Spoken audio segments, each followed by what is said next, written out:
ನಿನ್ನ ಪಾಠಶಾಲೆ. ನಾನು, ಅಪ್ಪ ಮತ್ತು ಅಕ್ಕ ನಿನಗೆ ದಿನಕ್ಕೊಂದು ಪರೀಕ್ಷೆ. ನೀನು ಬರೆಯದೆ ಪಾಸಾಗಿದ್ದುಂಟು. ಈ ಮನೆಗೂ ನಿನಗೂ 50 ವರ್ಷದ ನಂಟು.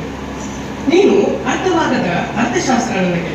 ಕೆಲವೊಮ್ಮೆ 1 ರೂಪಾಯಿಗೂ ಲೆಕ್ಕ ಇಟ್ಟವಳು, ಕೆಲವೊಮ್ಮೆ 1 ರೂಪಾಯಿಗೂ ಲೆಕ್ಕ ಇಟ್ಟವಳು, ಒಂದೇ ರೊಟ್ಟಿ ಸಾಕು ಎಂದರು 4 ರೊಟ್ಟಿ ನನ್ನ ಬುತ್ತಿಗಿಟ್ಟವಳು. ಕೆಲವೊಮ್ಮೆ ಏನನ್ನೂ ಹೇಳುತ್ತಲೇ ಮಾತು ನಿಲ್ಲಿಸಿಬಿಡುತ್ತೀಯ, ಸಾಸುವೆ ಡಬ್ಬಿಯಲ್ಲಿ ದುಡ್ಡು ಮುಚ್ಚಿಟ್ಟಂತೆ. ಒಮ್ಮೊಮ್ಮೆ ನೀನು ಮಿನುಗುವ ನಕ್ಷತ್ರ ನನ್ನ ಮತ್ತು ಅಕ್ಕನ ಏಳಿಗೆಯಲ್ಲಿ. ಆದರೂ ನೀ ನೋವಿನ ಗಡಿಯ ಗಿರಾಕಿ, ಆದರೂ ನೀ ನೋವಿನ ಗಡಿಯ ಗಿರಾಕಿ. ದೇವರಲ್ಲಿ ಬಿಡುವುದು ನಿನ್ನ ಬೆಳೆದ ಪ್ರಚೋದಿ. ನಾನು ನಿನ್ನ ಕಂಡಿದ್ದು 3 ಸೀರೆಯಲ್ಲಿ ಇಲ್ಲಿವರೆಗೆ. ಅಮ್ಮ, ನಾನು ನಿನ್ನ ಕಂಡಿದ್ದು 3 ಸೀರೆಯಲ್ಲಿ ಇಲ್ಲಿವರೆಗೆ. ಆದರೂ ನೀನೇ ಹಬ್ಬ ನನ್ನ ಕಣ್ಣುಗಳಿಗೆ. ಅಮ್ಮ ನೋಡುತ್ತಿರೋ, ಅಮ್ಮ ನೋಡುತ್ತಿರೋ.